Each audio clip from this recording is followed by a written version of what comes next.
Good morning, or I guess if you're watching this in the afternoon, good afternoon. Okay, so today's lesson is a review of a lot of things that we've worked on. Remember, when we learn something, we need to do it again and again and again to just make sure that's really locked in our memory. There's a lot of vocabulary up here, so let's go over it. A complete sentence has a subject and a predicate. If it's incomplete, then it's either missing the subject or predicate. Remember, the subject is what the sentence is about, so the thing or the person, and the predicate is telling what it's doing or what's happening. Declarative sentence is a statement, it ends in a period. Interrogative asks a question and ends in a question mark. Imperative gives direction and often ends in a period, like go sit down. An exclamatory sentence has strong feeling and ends in an exclamation point. So strong feeling because you can be excited, you can be angry, but when you see the exclamation mark, you know that it's like a big inflection. And then you guys know the first letter of the first word in a sentence is always capitalized. So we're going to practice here by doing all these things. I'm going to do a couple with you, and then I want you to try the rest on your own. So D stands for declarative. IN, interrogative, IM, imperative, E, exclamatory. What you can do to help your brain too is put on the side D is just like the period. IN, interrogative, is the question. IM is imperative, but it's telling you to do something. So I'm going to just put do it. And E is exclamatory. And if you do that, sometimes because like this is a whole lot of words, right? Sometimes you choosing to do a little extra work and write some notes on the side actually helps you get a lot more done, and it kind of just helps your brain see it in a different way. If you don't need to do that, don't worry about it, but it's something that sometimes we do in class, and I encourage you to keep doing at home if it helps you to understand the material. So, number 1. My grandfather came to this country from Ireland many years ago. Okay, so when I read that, my grandfather came to this country from Ireland many years ago. It's not a question, it's definitely a statement. And I don't read it as super exciting. I just read it as declarative. It's just a sentence. So I'm going to put a period and I'm going to write D for declarative.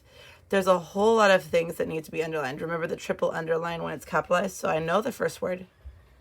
My grandfather came to this country from Ireland many years ago. I see a proper noun. There's a name for something. Grandfather is not a name. It's just a grandfather. It could be any grandfather. Country could be any country. Ireland. This is a specific country.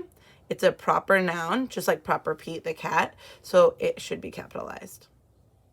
Okay, let's try one more that I'll do with you. His name was Dr. Alan Gardner. His name was Dr. Alan Gardner. That's not a question. It's not an exclamation mark. It's not telling you to do something. Again, it's just a sentence. So I don't put declarative. It's just declaring something. We know that his has to be capitalized. His name was Dr. Alan Gardner. If that's his name, that whole thing should be capitalized. Okay, I'll read you the next ones so that you can mark it and do it on your own. Have you researched any of your ancestors? Go to the library and learn how to do the research. It's really exciting. Leave immediately. Okay, you guys finish those. Then on the back, apply. In the paragraph below, triple underline the letters that should be capitalized and add correct end marks. So we're doing capitals and end marks today. I'm going to read the whole thing slowly. Then I'm going to give you a couple, and then you go through and finish it. Do you know where your ancestors came from? Your ancestors are the members of your family who lived before you. Oh, it's hard without periods. It gets confusing.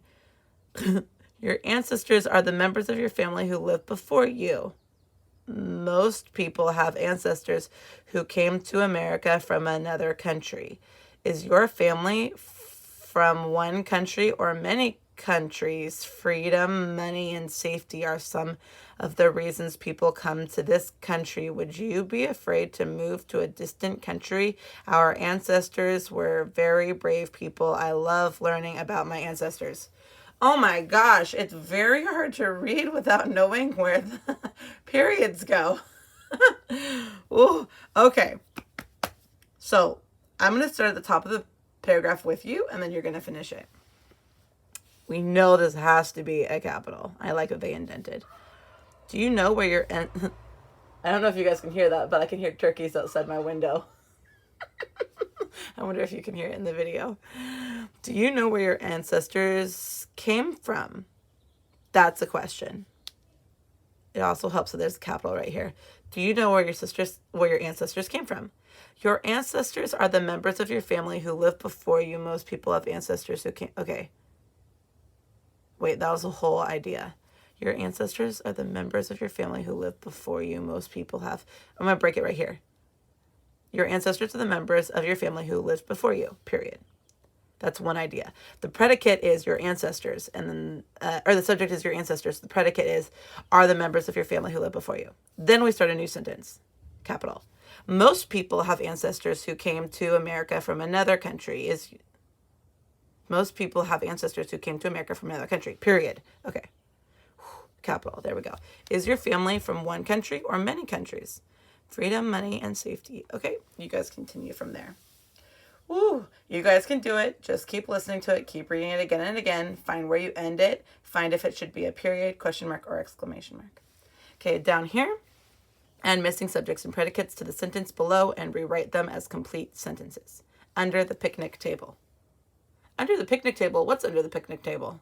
That's a predicate. I need a subject. So I'm going to say the puppy, because right now I'm obsessed with puppies. The puppy